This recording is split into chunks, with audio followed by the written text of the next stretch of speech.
Estamos en este tiempo de la Pascua y hay que seguir en la reflexión pascual, la reflexión del resucitado, porque es la reflexión o es el hecho, el acontecimiento más importante de la historia de la humanidad, la resurrección de Cristo Jesús.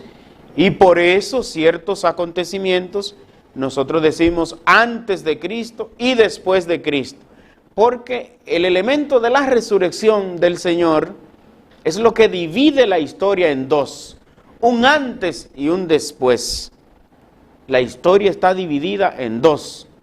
En el Antiguo Testamento, por ejemplo, la historia lleva un camino descendente, viene descendiendo hasta que llega a la plenitud de los tiempos. La plenitud de los tiempos. Desde allá, desde el siglo XVIII, con la época de los patriarcas, de Abraham, allí empieza la historia de la salvación, con la época patriarcal, con nuestro padre en la fe, patriarca Abraham y los seguidores. Entonces empezó un proceso de salvación, lo que se conoce como la historia de la salvación, los profetas, el anuncio, la espera del Mesías, hasta que llega la plenitud de los tiempos, que según nuestro calendario y según la fecha que concuerdan los teólogos, Jesús nació en el año 6 de nuestra era, en el año 6 de nuestra época, y luego de sus 33 años que murió en la cruz, como ya sabemos, y resucitó.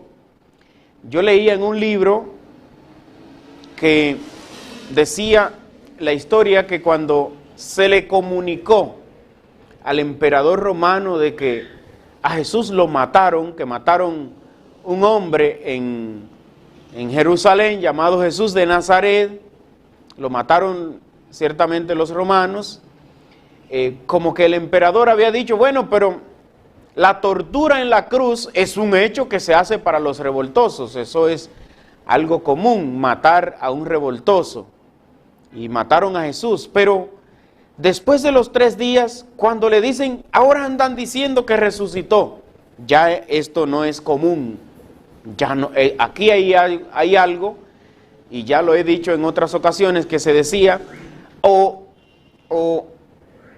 esa gente que andan diciendo que Jesús resucitó, perdieron la cabeza, están locos, y se les catalogó a los apóstoles ciertamente de locos, le llamaron, por eso a los cristianos no se asusten cuando le llamen locos, o los insulten, o lo digan, bueno, ya la bienaventuranza, una de las bienaventuranzas lo ha dicho, dichosos ustedes cuando lo persigan y lo calumnien, por mi nombre, dice el Señor.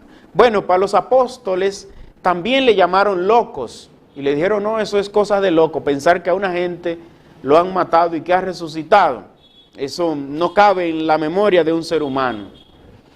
Sin embargo, con el tiempo se demostró que no estaban locos.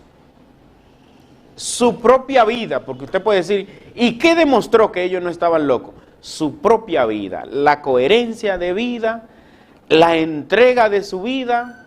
Murieron también crucificados, o no crucificados, sino martirizados.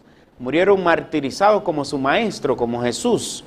Murieron mártires. Juan, el discípulo amado, fue probablemente el único que murió de viejo, murió, vamos a decir, fuera del martirio, pero los apóstoles murieron dando testimonio como mismo murió su maestro.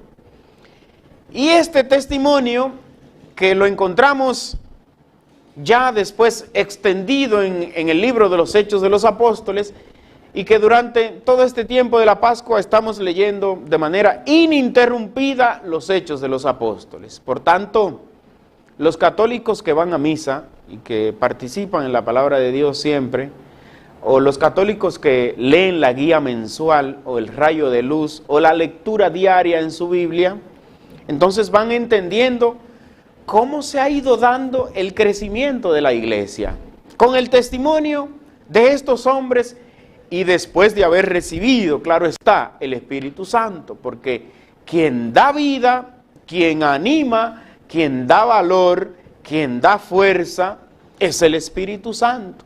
Es el Espíritu Santo quien hace romper las cadenas del miedo. Y entonces los pone a los apóstoles a decir siempre la verdad, aún en los momentos cuando su vida corría peligro. Caían presos y allí en la cárcel era predicar. Hay muchos sacerdotes que han caído presos y conozco el testimonio de algunos que al caer preso han dicho, bueno, es que me han enviado a otro sitio, a la misión. El padre Kentenich, por ejemplo, que lo metieron en campos de concentración en la Segunda Guerra Mundial. Y él dijo que la Virgen me está enviando a llevar la palabra de Dios a otros lugares. La Virgen me ha traído aquí. Ahora no quiere que yo esté predicando la palabra de Dios en un ambón, en una iglesia donde está todo el mundo y está la cosa bien. No, es que ella me ha enviado aquí ahora a llevar esta misión. Y también él ha dicho lo mismo que dijeron los apóstoles. Él al caer preso les dijo a los guardias, ustedes están más presos que yo. Y se lo aseguro, están más presos que yo, porque estar preso es una condición interna. Por tanto, hay mucha gente que está preso en los vicios, está preso en la mentira, está preso en la corrupción, está preso y por eso no puede expresarse libremente. Sin embargo, los apóstoles presos en la cárcel, los llevaban ante el consejo, ante el senado, ante el Sanedrín, como se llamaba, este consejo de gobernadores que dirigían a Jerusalén. Los apóstoles lo llevaban allí y ellos decían, es que tenemos que obedecer a Dios antes que a ustedes los hombres. Y una cosa no podemos callar, es lo que hemos visto y lo que hemos oído. Eso no lo podemos callar. ¿Y qué es lo que ellos han visto y han oído? Que a Jesús, ustedes le dicen a los judíos que ustedes lo mataron en Jerusalén, lo crucificaron, lo entregaron para que los romanos lo mataran, pero ese no está muerto en la cruz, sino que ha resucitado. Y esos apóstoles empiezan a llevar la palabra de Dios por todas partes, por todas partes. En el capítulo 13, que hemos estado en estos días leyendo el capítulo 13 de los Hechos, nos encontramos con los apóstoles en una iglesia en Antioquía. Recuerden que el mismo capítulo 13 de los Hechos dice que en Antioquía fue donde primera vez se le llamó cristianos a los seguidores de Jesús. Cristianos, a todo el que sigue a Jesús. Cristiano, que hoy día es una lástima porque estamos en la época de la confusión. Entonces, estamos en la época donde el lenguaje se ha vuelto confuso y el término cristiano, hoy día, por ejemplo, mucha gente me ve a mí y me dice, usted es cristiano, es católico. Entonces, es un lenguaje netamente confuso. O mucha gente que dice, yo estoy en una iglesia cristiana, ese lenguaje se queda muy confuso. Porque el cristianismo que nace desde el mismo Cristo, y en Antioquía se le llamó cristiano por primera vez a los seguidores de Cristo, por primera vez. Entonces, el cristiano es todo aquel que se adhiere y vive la doctrina de Cristo. Ese es el cristiano. Entonces, como cristianismo, claro está, se puede decir, hay una iglesia, una religión que el Papa Benedicto XVI dijo, el cristianismo no es una religión de libros, no, es una religión de vida. Es un estilo de vida, no es una ideología el cristianismo, es una vida de acuerdo a una persona que se llama Cristo. Entonces, en una ocasión, yo recuerdo cuando sucedió el terremoto en Haití, que fui a la Cruz Roja a donar sangre para enviarla a Haití. La señora que me está sacando la sangre me dice, ¿y usted es cristiano? Y yo le dije, sí, soy seminarista. Y me dice, ¿y cuál es la diferencia entre un seminarista y un cristiano? Y yo le dije, bueno, yo me imagino que la forma en que puedo contestar esa pregunta es diciéndole que todo seminarista es cristiano, pero no todo cristiano es seminarista. Entonces, sí, aquí hago esta anécdota porque el lenguaje se ha vuelto muy confuso incluso dentro de la iglesia. Yo escucho a mucha gente, no, porque él se metió a cristiano tratando de decir que ya no es católico, entonces como que está soterrado la confusión del lenguaje, como si la palabra cristiano no abarcara al catolicismo. Y por eso cuando hablamos de cristiano siempre hay que explicar, vamos a decir, cristiano qué, cristiano católico, cristiano evangélico, cristiano adventista, cristiano, para que el lenguaje no se vuelva como tan confuso. Y precisamente este término cristiano, que se le llamó así en Antioquía, los primeros seguidores de Jesús, y ahí siguió el cristianismo, Hay 5 grandes religiones en el mundo, 5 grandes religiones, enmarcando el cristianismo como una religión con todas las sectas, porque como religión, una religión oficial, vamos a decir, en este caso en Occidente, pero tiene muchas ramificaciones o muchas sectas. Entonces del cristianismo, que luego a ese cristianismo en el siglo III se buscó una palabra para que determine que esa religión cristiana era universal, el nuevo reino de Dios ya no era para un pueblo como el Antiguo Testamento, que era para Israel. Entonces la salvación en el Antiguo Testamento es para Israel, el pueblo escogido por Dios. En el Nuevo Testamento la salvación es universal. Aquí es para todos los pueblos. Y hay tantos textos que hablan entonces de esa salvación, no para una raza, no para una lengua, no para una cultura, sino para todos los pueblos. Bueno, pues en el siglo III se busca una palabra que indique que el cristianismo es universal, y esta palabra entonces es católico, por eso la palabra católico significa universal. O sea que cuando hablamos de lo católico, de lo universal, es precisamente intrínseco al cristianismo.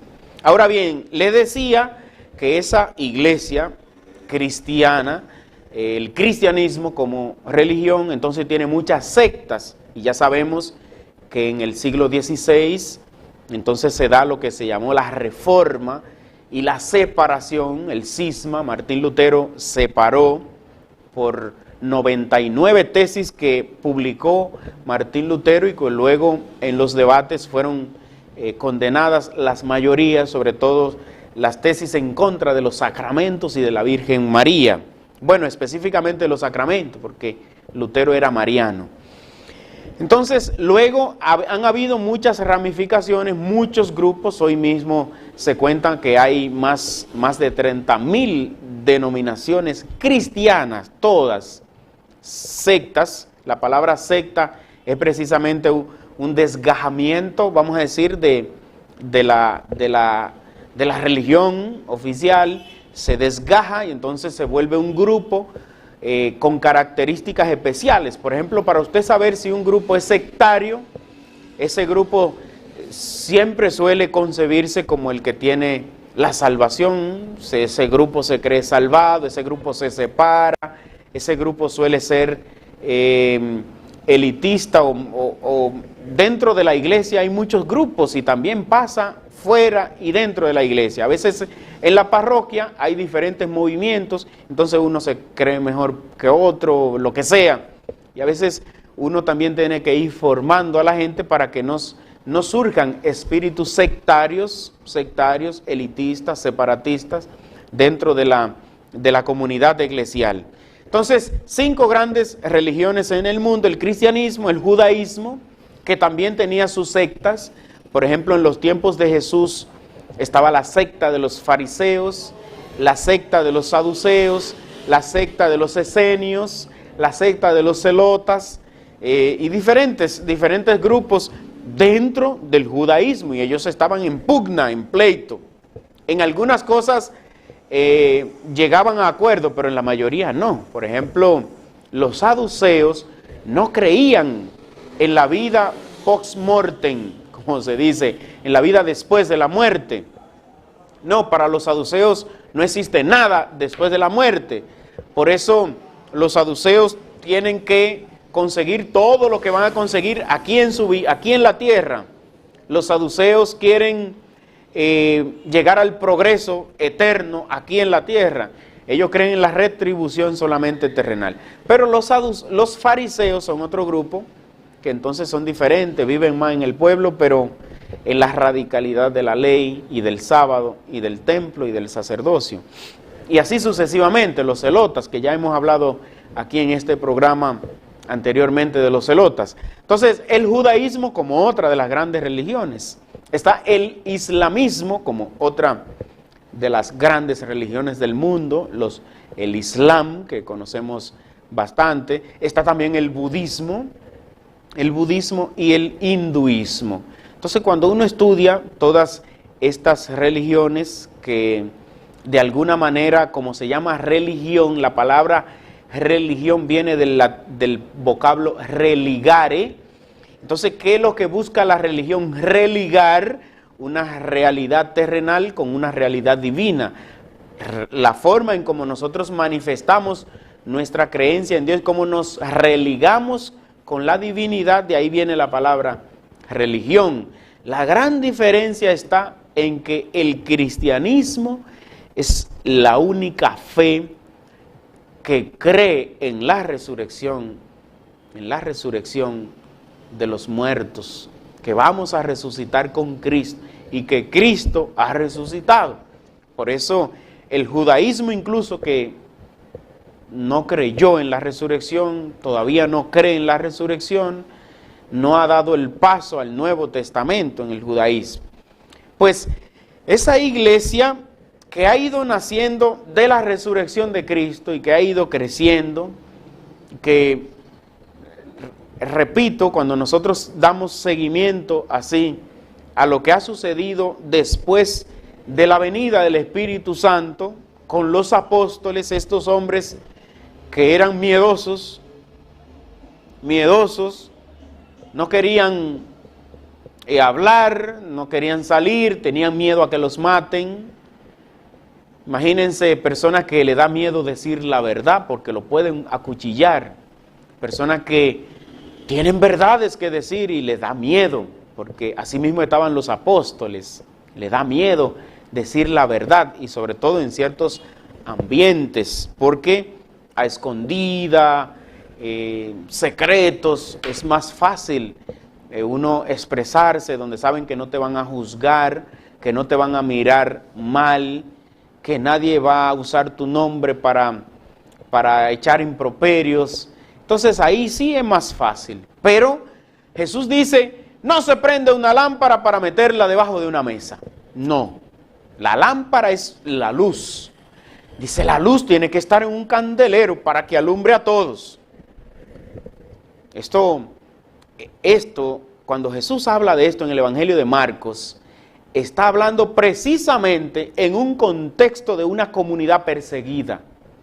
Y la comunidad marcana, que es una comunidad de mucha persecución y de mucho miedo en los cristianos, precisamente el Señor le dice, no se prende una luz para meterla debajo de la cama o del celemín.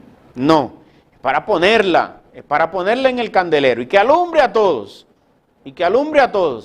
En otra ocasión el Señor le dijo, lo que yo les digo a ustedes aquí, vociférenlo, díganlo en la azotea, que lo escuche todo el mundo, que todo el mundo lo escuche.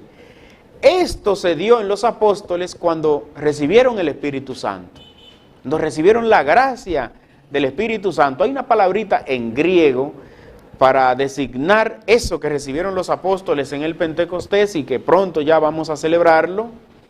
Dice la Biblia, como fue escrito el Nuevo Testamento en griego, dice que recibieron la parrasía.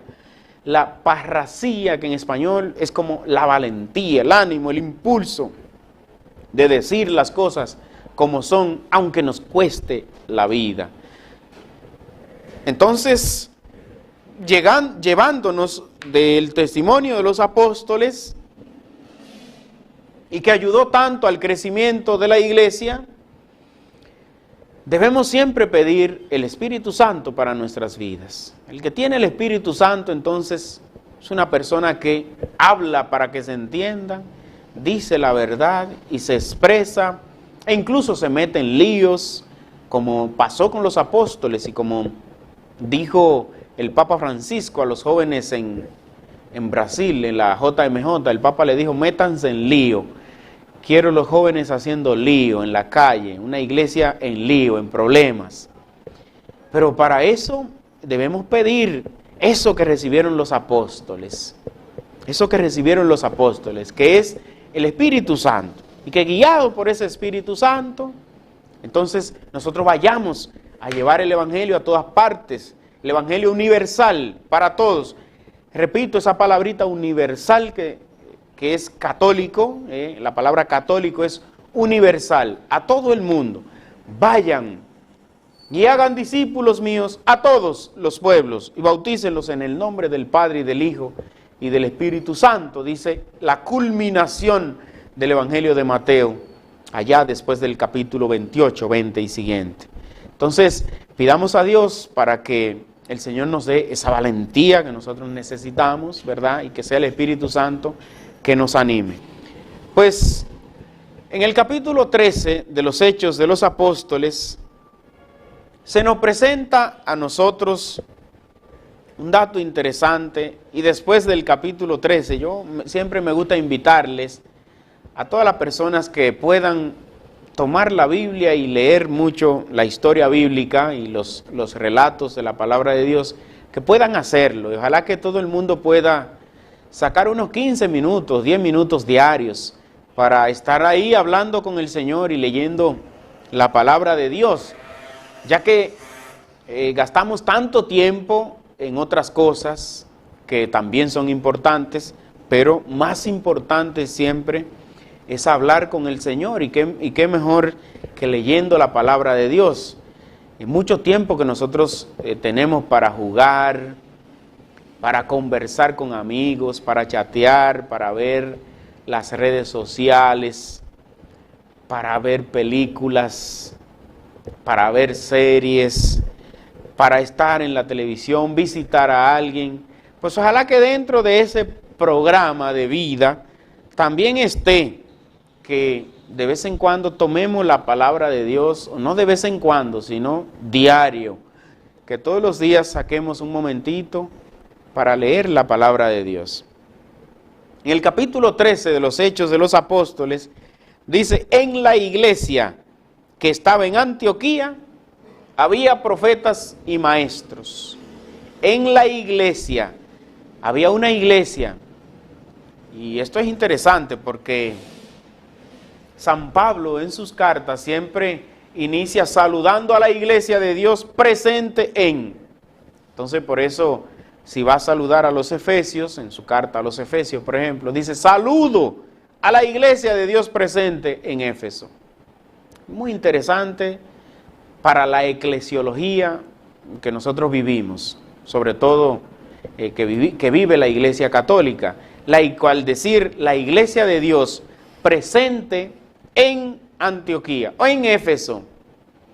Esto muchos cristianos dicen, muchos cristianos católicos, para no desdecirme lo que decía ahorita, muchos cristianos católicos dicen, qué bueno porque estuve fuera del país y fui a una misa y se vive el mismo espíritu que se vive en mi parroquia.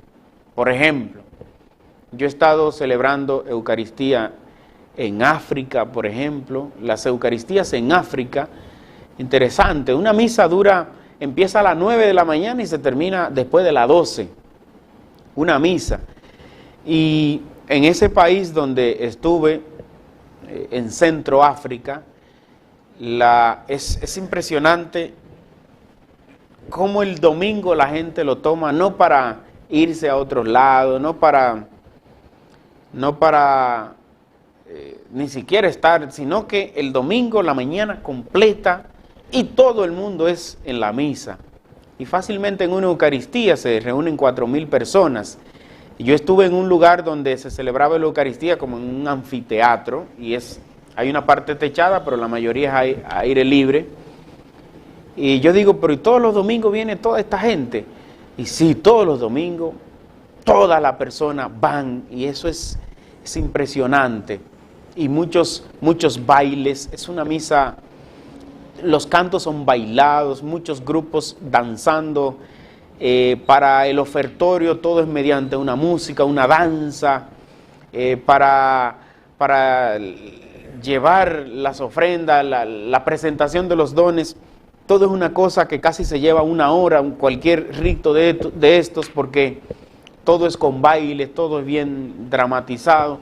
Bueno, son eucaristías que hasta la procesión de entrada los padres van bailando. Es una cosa impresionante. Entonces, pero el espíritu de la Eucaristía es exactamente igual que si estuviera en República Dominicana, y allá, por ejemplo, que se habla un idioma que uno no entendía. Teníamos libros de traducción, pero uno no entendía esos idiomas. Es lo mismo que la misa en alemán, cuando en Alemania o en Polonia, que son idiomas que uno no tiene ni idea. Son idiomas que uno no tiene ni idea de lo que gracias al espíritu de la liturgia uno sabe lo que se está celebrando y dónde estamos, y incluso lo que se está diciendo, pero uno no entiende. Bueno, eso quiere decir que la universalidad del cristianismo, esa universalidad se vive también en la espiritualidad, en los ritos, en la liturgia.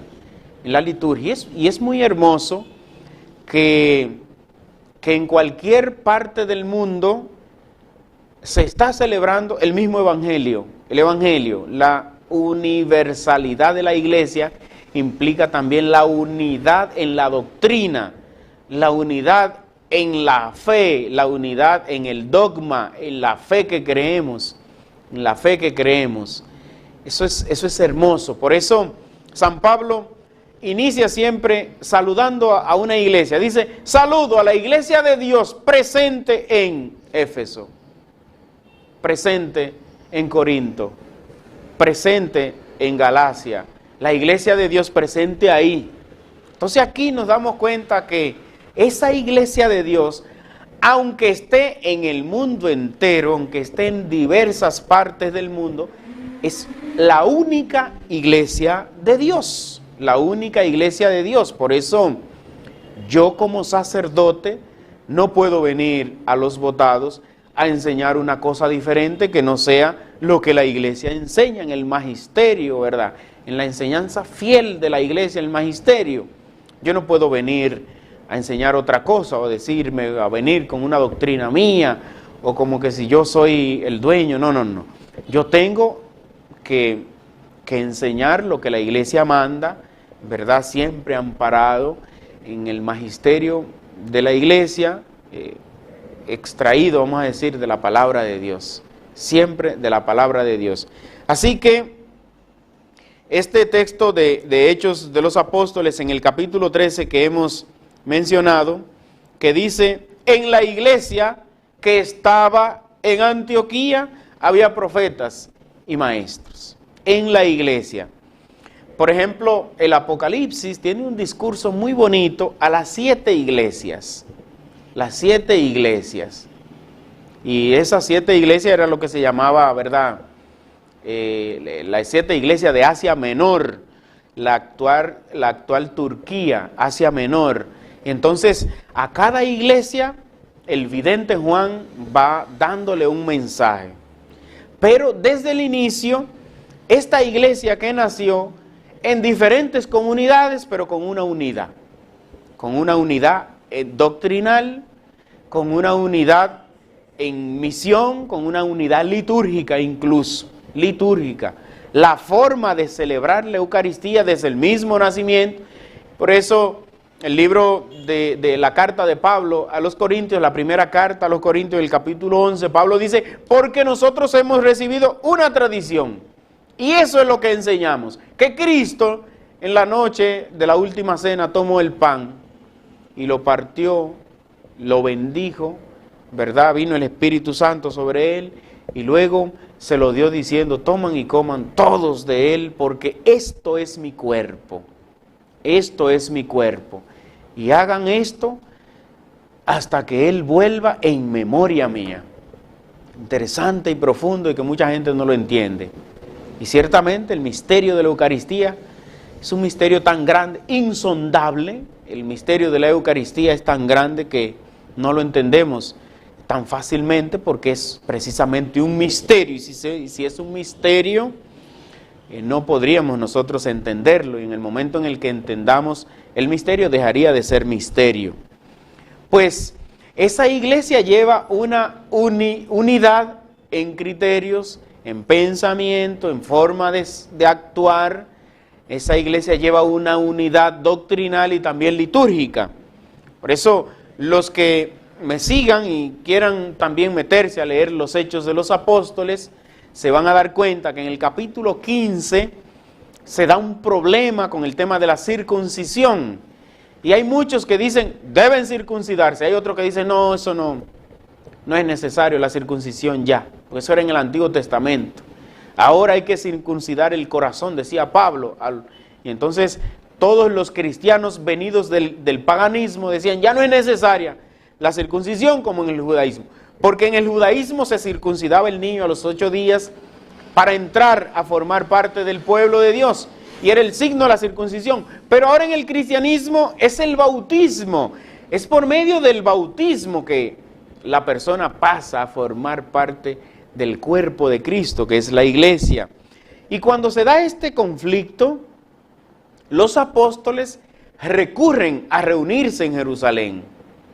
Interesante y hermoso. Hay un conflicto, vamos a reunirnos en Jerusalén para resolver el conflicto. Entonces, después de esa resolución, es que Pedro dice, el Espíritu Santo y nosotros hemos decidido. El Espíritu Santo y nosotros. Porque en medio de las decisiones eclesiales no puede estar fuera el Espíritu Santo, está ahí el Espíritu Santo. Las decisiones que se toman en la iglesia. Por ejemplo, cuando se va a celebrar un sínodo, que es la reunión del Papa con todos los obispos para tratar un tema de la doctrina de la fe, lo primero que se hace es que en todo el mundo se hace una encuesta y todos los cristianos damos nuestro parecer en torno a ese tema. Y cada obispo lleva ese tema, esa encuesta allá, lo lleva a Roma, si es en Roma que se hace, lleva todas las propuestas de todos los países. Por tanto, nosotros creemos que en el pueblo de Dios habla el Espíritu Santo. Ya después los obispos analizan todo esto desde un nivel teológico y nace un documento doctrinal, confiable, porque es con la voz del mundo entero, de todos los cristianos del mundo entero, y sabemos que en medio de la iglesia, ahí está el Espíritu Santo, ahí está Dios, en medio de la iglesia, ahí está Dios, está el Espíritu Santo. Por eso me encanta esta frase del capítulo 13 de los Hechos, en la iglesia que estaba en Antioquía, porque habían otras comunidades que también era la iglesia, vamos a decir, de Éfeso, la iglesia que estaba en Corinto, la iglesia que estaba en Salamina, en Chipre, comunidades que se iban formando. Parece que la de Antioquía era la comunidad más céntrica de esta zona, porque los viajes de Pablo, que fueron varios viajes, Pablo siempre iba, pero volvía a Antioquía, era como el punto de referencia de los viajes, y daba una vuelta por diferentes ciudades paganas, llevando el evangelio del resucitado, pero volvía a Antioquía, era el centro. Y esa iglesia de Antioquía era dirigida por el apóstol Pedro, La de Jerusalén fue la que quedó siendo como obispo de esa iglesia el apóstol Santiago, el hermano del Señor, Santiago el mayor. Entonces, Pablo y Bernabé empiezan una misión a Gentes. Esta misión a Gentes es precisamente en un mundo pagano, donde hay muchos conflictos, donde hay muchos peligros, incluso llegaron a diferentes misiones, pero fíjense lo que dice el mismo capítulo 13 de los Hechos, dice que un día estaban celebrando el culto al Señor y ayunaban, y el Espíritu Santo dijo, apártenme a Bernabé y a Saulo para la obra que les he llamado. Apártenme a Bernabé y a Pablo para una obra que les he llamado. Y entonces, después de ayunar y orar, les impusieron las manos, ese signo de la imposición de las manos, que es desde el mismo comienzo de la iglesia, así se transmite el Espíritu Santo, les impusieron las manos y los enviaron con una misión. Con esta misión del Espíritu Santo bajaron entonces a Seleucia y de allí zarparon a Chipre. Y entonces llegaron a Salamina, a todos esos sitios donde habían muchos brujos, habían muchos ladrones, mucha corrupción, mucha hechicería. Eran sitios muy peligrosos y bandidos también en toda esta zona. Pero lo que resalto aquí es la moción del Espíritu Santo, es decir, apártenme. La palabra apartado, eso es lo que significa consagrado. Un consagrado es una persona que se aparta. Lo sagrado es lo separado, se separa para una misión. Sepárenme a Bernabé y a Pablo, que le tengo una misión, dijo el Espíritu Santo. Esa misión es ir a los pueblos que casi nadie les lleva el Evangelio, que casi nadie les lleva la palabra de Dios. San Pablo, el gran misionero, columna, y Pedro, junto con Pedro, columnas de la iglesia de Dios. Pidamos a Dios, hermanos y hermanas, que también nosotros podamos alcanzar parte importante en esta misión del Espíritu Santo en nosotros. Pidamos a Dios que seamos misioneros, que así como el Espíritu dice, apártenme, conságrenme, y fíjense como dice, apártenme, conságrenme, luego le imponen las manos, signo de la consagración. Todo el que se consagra, imagínense el que se consagra presbítero, por ejemplo, la materia, ¿verdad? La imposición de las manos, la imposición de las manos es el elemento importante y esencial de la consagración de un sacerdote, de un misionero que se va a una misión especial del Espíritu Santo. Que el Señor ayude siempre a todos nosotros, que el Señor nos ayude y nos motive y nos haga vivir más intensamente la fe en la iglesia, no una fe individualista, no una fe apartado en su casa, cada quien, con mucha gente que dice, yo tengo la palabra de Dios y ya, yo creo en Dios, no tengo que hacer más nada. No, la fe se vive en comunidad, en la comunidad que es la iglesia de Jesucristo. La iglesia de Jesucristo que tiene entonces, está presente en el mundo entero, en las diferentes diócesis, en las diferentes parroquias, en las diferentes comunidades cristianas. Que el Señor les bendiga a todos ustedes en el nombre del Padre, y del Hijo, y del Espíritu Santo. Amén. Muchas bendiciones para todos.